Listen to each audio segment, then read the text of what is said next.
Bismillahirrahmanirrahim. Assalamualaikum warahmatullahi wabarakatuh. Saya Agnia Nur Zahra, NPM 10060318001.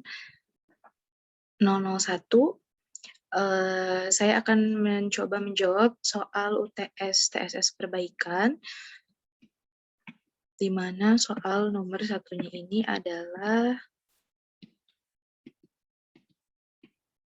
jelaskan tentang mekanisme pembentukan granul yang dilandasi mekanisme ikatan antar partikel. Jadi sebelum mengetahui bagaimana sih mekanisme pembentukan partikel, maka kita perlu tahu dulu bagaimana mekanisme ikatan antar partikel. Nah, mekanisme ikatan antar partikel itu terdiri dari atau ada berbagai macam. Yang pertama itu ada interaksi partikel difasilitasi oleh jembatan cair atau basah. Nah, kenapa sih dikatakan jembatan basah? Karena pengikat yang dimasukkan ke dalam komponen granulat ini diberikan pelarut terlebih dahulu, berbeda dengan GK. Itu kasusnya untuk GB, di mana di GB ini memang pengikatnya itu ya saat akan dimasukkan ke dalam komponen granulat terdapat dua cara.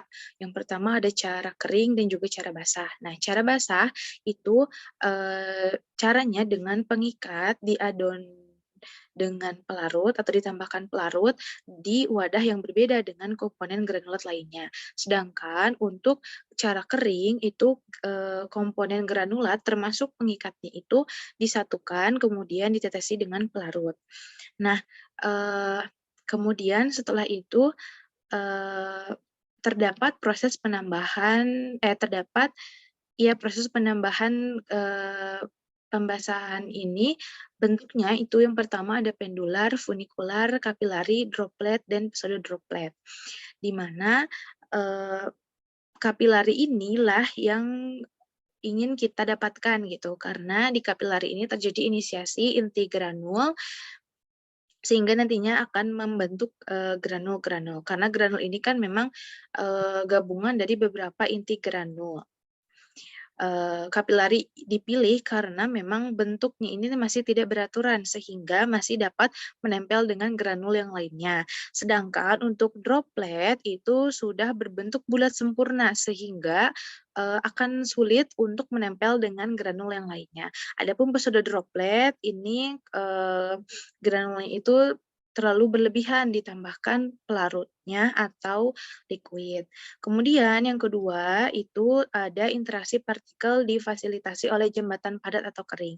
Jadi setelah granulnya itu diproses pembasahan, kemudian dikeringkan dan air ini akan menguap dan di proses penguapan itu kan air akan hilang, kemudian granul tersebut akan memadat karena adanya jembatan padat.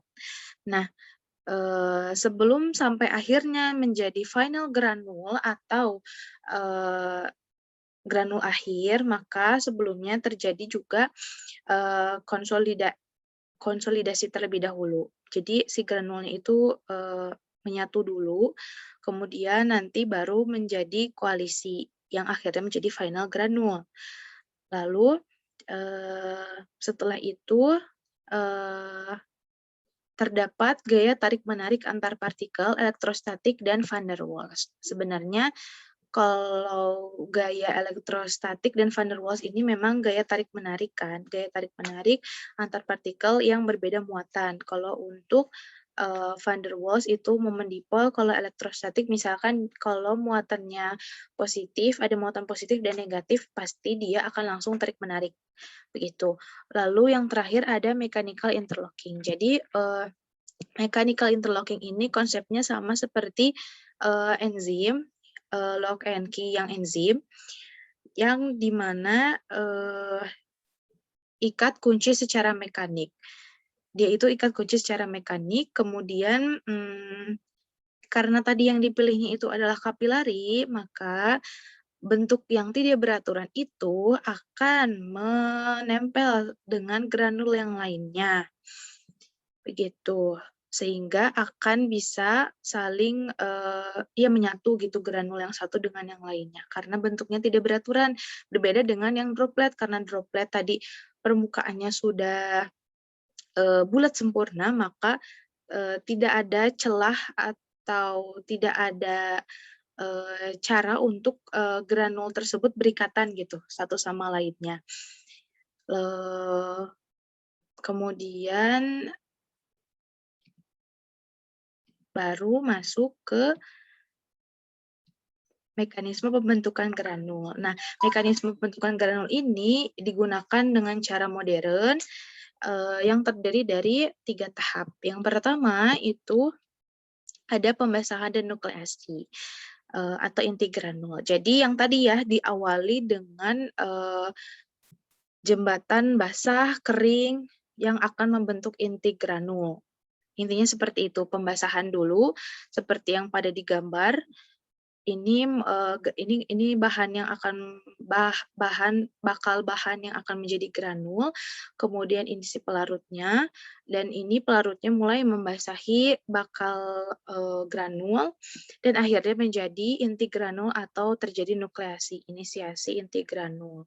Kemudian terjadi konsolidasi dan koalesen. Nah, inti granul ini karena tadi pakainya kapilari yang tidak beraturan sehingga akan menyatu, maka terjadi koalescence atau koalisi. Jadi dia ini setelah koalisi itu tidak akan menyatu lagi dengan yang lain atau granul yang lain karena memang sudah pasnya segini kayak gitu. Jadi udah karena sudah saling berikatan, jadi tidak akan berikatan lagi dengan yang lain.